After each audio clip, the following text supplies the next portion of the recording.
Discover India by road में आपका एक बार फिर से स्वागत है दोस्तों। इस बार हम आपको लेके जा रहे हैं मध्य प्रदेश, जिसे हिंदुस्तान का दिल भी कहा जाता है। और इस ट्रिप की शुरुआत हम करने वाले हैं इंदौर से। तो चलिए शुरू करते हैं। लेकिन उसके पहले मैं आपको एक ख़ास चीज़ बताना चाहता हूँ जो हमने हमारे वीडियो में ऐड की है। हमारी हर लोकेशन के पास आपको इस तरह का एक QR कोड नज़र आएगा दोस्तों। इस QR कोड में उस जगह की गूगल मैप की लोकेशन हमने इंटीग्रेट की हुई है।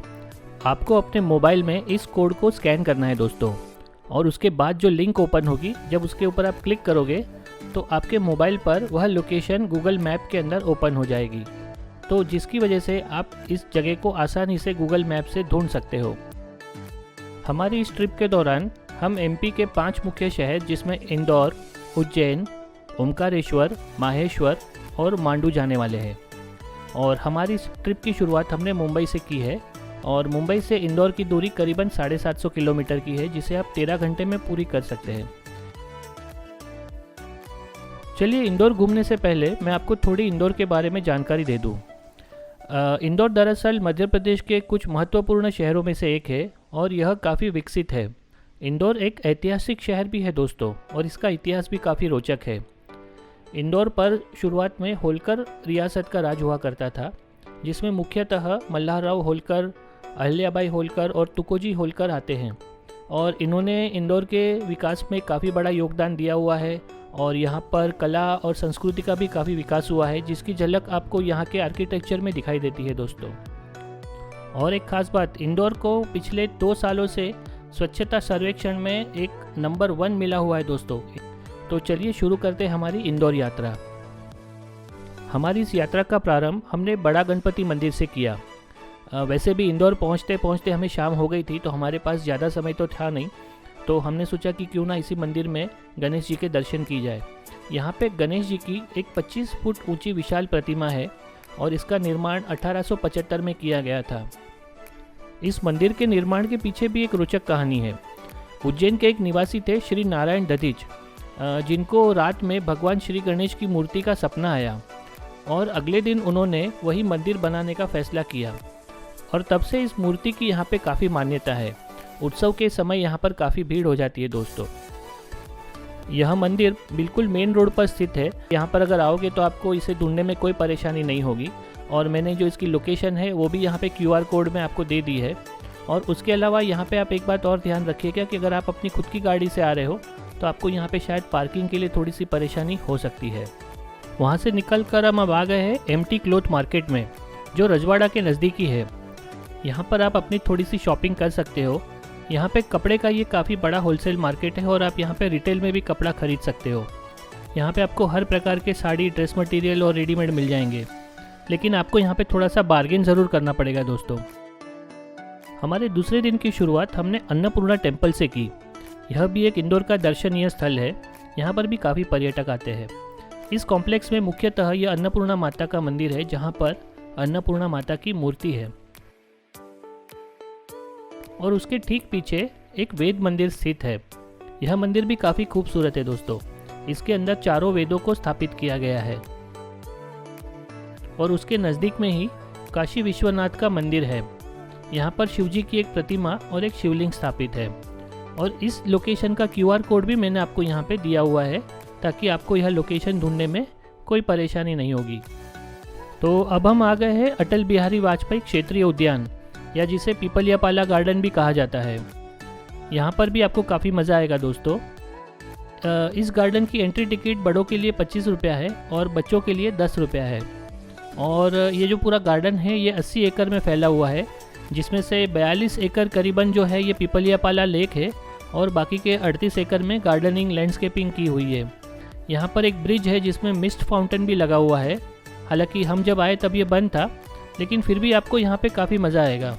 यहाँ पे एक अलग कॉन्सेप्ट में इन्होंने गार्डनिंग की हुई है, जिसमें मुगल गार्डन है, फिर एक भूल भुलैया गार्डन है, और एक राजस्थानी विलेज का कॉन्सेप्ट है। तो आप यहाँ पर अपना काफ़ी अच्छा समय व्यतीत कर सकते हो।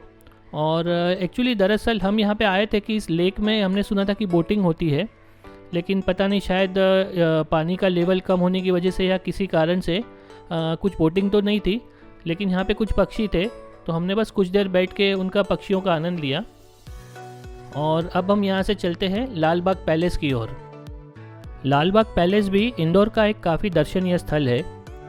एक समय में यह इंदौर वंश के राजाओं का निवास स्थान हुआ करता था, जिसे अब एक म्यूज़ियम में परिवर्तित कर दिया गया है और इसे नेहरू केंद्र का भी नाम दिया गया है और इसकी एंट्री टिकट अभी 10 रुपया रखी गई है।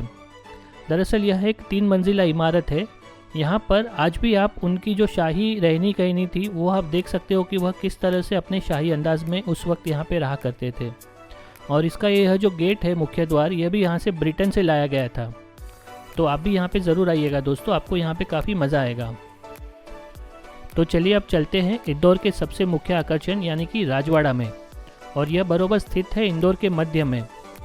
और जैसे कि इसका नाम है राजवाड़ा, मतलब यह जाहिर सी बात है कि यहाँ पर राजे रजवाड़े रहा करते होंगे। यह एक भव्य 7 मंजिला इमारत है। इस रजवाड़े की संरचना हिंदू शैली के महलों की तरह की गई है और होलकर का जो दरबार हॉल था उसे फ्रेंच शैली में बनाया गया है।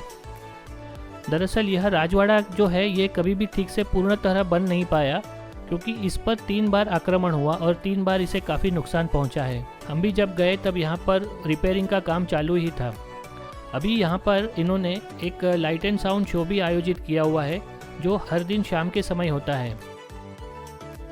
रजवाड़ा की जो एंट्री टिकट है ये भी 10 रुपया है और इसकी लोकेशन भी मैंने आपको यहाँ पर साइड में QR कोड में दे दी है। रजवाड़ा से कुछ ही नज़दीक स्थित है कांच मंदिर। जैसे कि नाम से स्पष्ट होता है, यह मंदिर पूरी तरह से कांच से बना हुआ है। इसकी छत, दीवारें या नीचे का तल भी कांच से जुड़ा हुआ है। इसे सेठ हुकुमचंद मंदिर के नाम से भी जाना जाता है, जो कि यहाँ के एक मशहूर कपड़ा व्यापारी थे। मंदिर के अंदर जो कांच इस्तेमाल किया गया है वह सारा कांच बेल्जियम से मंगाया गया था और यहाँ का जो लकड़ी का दरवाज़ा है उसके ऊपर भी चांदी की परत लगाई गई है। दरअसल यह एक दिगंबर जैन मंदिर है और इसके मध्य में भगवान शांतिनाथ व उनके दाहिने हाथ की ओर भगवान चंद्र प्रभु की और बाईं हाथ आदिनाथ भगवान की मूर्ति विराजमान है। मंदिर जो है यह सुबह 10 बजे से शाम को 5 बजे तक खुला रहता है। दोस्तों, घूमते घूमते अब दिन ख़त्म होने को था और अब हमें बहुत ज़ोरों से भूख लग रही थी और तभी हम आ पहुँचे हैं अब यहाँ के सराफा बाज़ार। सराफा बाज़ार तो आपको लगा होगा कि यहाँ पर तो ज्वेलरी की दुकानें होगी, तो हम यहाँ पे क्या कर रहे खाने के लिए। लेकिन यह जो इंदौर का सराफा बाज़ार है यह सबसे मशहूर है अपने स्ट्रीट फूड के लिए। जी हाँ दोस्तों, जैसे कि हर शहर में कहीं ना कहीं एक खाओ गली होती है जहाँ पर आप जाके अपना मनपसंद स्ट्रीट फूड खा सकते हो, वैसे ही यह इंदौर का सराफा बाज़ार भी फेमस है अपने अलग अलग स्ट्रीट फूड के लिए। तो हमने भी अपना सफ़र शुरू किया यहाँ के अलग अलग पकवान चखने से, जिसमें आपको खासकर जो छोले की टिकिया है, फिर जो मतलब कॉर्न होता है उससे इन लोग भुट्टे का किस बनाते हैं, और एक गराडू करके एक कंदमूल होता है जिसको डीप फ्राई करके मसाले के साथ में सर्व किया जाता है। ऐसे अलग अलग पकवान हम यहाँ पे टेस्ट कर रहे थे। और यहाँ के मिठाइयों की तो आप बात ही मत पूछिए, अगर आप सिर्फ नाम पढ़ेंगे तो ही आपके मुंह में पानी आ जाएगा। जो हम आपको दिखा रहे हैं ये इस समय जो हम पहुँचे हैं यह शाम के करीबन 9 बजे है। तो आप एक बात ध्यान में रखिएगा कि अगर आप यहाँ पे आते हो तो 9 बजे के बाद ही आइए, क्योंकि दिन भर यह जो मार्केट है ये नॉर्मल जो ज्वेलरी मार्केट होता है, सराफा बाज़ार वही होता है। और जैसे ही यहाँ की जो दुकानें बंद होती है उसके बाहर ये मतलब खूबसूरत स्ट्रीट फूड मार्केट शुरू हो जाता है। तो ये एक अपने आप में काफ़ी अनोखी बात है और इसको मतलब ट्राई करने के लिए बहुत दूर दूर से लोग आते हैं।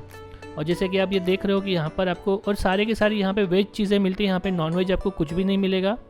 तो आपको उस बारे में अगर आप वेज शौकीन हो तो काफ़ी अच्छी बात है, और अगर आप नॉन वेज खाना पसंद करते हो तो ये काफ़ी मतलब दुख की बात है, तो आपको यहाँ पे नॉन वेज कुछ नहीं मिलेगा। और उसी तरह आप जैसे देख सकते हो यहाँ पर हमने भी काफ़ी चीज़ें ट्राई की। ये एक चीज़ सैंडविच है, इसका जो डेकोरेशन है ये भी काफ़ी अच्छा है। दूसरा यहाँ का एक मिठाई है जिसे गजक कहते हैं, जो गुड़ और तिल और उससे बनाया जाता है। और यहाँ पे हर प्रकार की आपको मतलब चीज़ें मिल जाएगी खाने के लिए, जिसमें ये आप अगर देख सकते हो कि वेज मोमोज़ है। उसके बाद में यहाँ पे आप पान में भी यहाँ पे काफ़ी सारी वैरायटी है, जो हमने अलग अलग प्रकार के पान यहाँ पे देखे वो भी काफ़ी खूबसूरत थे। उसके बाद में यहाँ पे आपको मतलब जो फालूदा है, कुल्फ़ी फालूदा भी आपको काफ़ी अच्छा लगेगा। और आखिर में हमने यहाँ पे एक सबसे जो ख़ास चीज़ देखी वो थी यहाँ की जलेबी। इसे हम जलेबी भी नहीं कह सकते क्योंकि जलेबी तो छोटी होती है, हमने इसे अपना ही नाम दे दिया जलेबा। मतलब आप देख सकते हो कि हमने एक 250 ग्राम की जलेबी ऑर्डर की थी, तो वो पूरे की पूरी जलेबी उन्होंने 250 ग्राम की बना दी। तो एक आप जलेबी खाओगे और वो भी गर्मा गर्म तली हुई, तो उसके बाद में आपको शायद ही कुछ खाने की ज़रूरत पड़ेगी। लेकिन फिर भी जाते जाते जब हमने यहाँ पे गर्मा गर्म गुलाब जामुन देखे तो हम खुद को रोक नहीं पाए दोस्तों। जी हाँ, सच मानिए दोस्तों, यहाँ पे मतलब टेस्ट जो है बहुत ही मतलब बेहतरीन टेस्ट है। और एक जो माहौल है, मतलब जो यहाँ पे मैंने एक एनर्जी देखी लोगों में, वो मैं आपको बयान नहीं कर सकता। तो उसके लिए आपको ज़रूर यहाँ पे ही आना चाहिए। और इंदौर में ही हमारा आज का आखिरी दिन है। हम कल यहाँ से जाने वाले हैं उज्जैन। उज्जैन में भी हम वहाँ के जो मशहूर जगह है वो घूमने वाले हैं। और एक बात की मैं आपको यहाँ से माफ़ी मांगना चाहूँगा कि हमारा जो डेटा था, जो कैमरे में हमने रिकॉर्ड किया था, वो किस वजह से ख़राब हो गया है। तो उस वजह से मैं आपको इस पूरे वीडियो में कोई भी ज़्यादा वीडियो नहीं दिखा पाया। और इसी तरह से आप हमारी ट्रिप हमारे साथ एंजॉय कीजिएगा। तो बने रहिएगा हमारे साथ डिस्कवर इंडिया बाय रोड पर दोस्तों। धन्यवाद।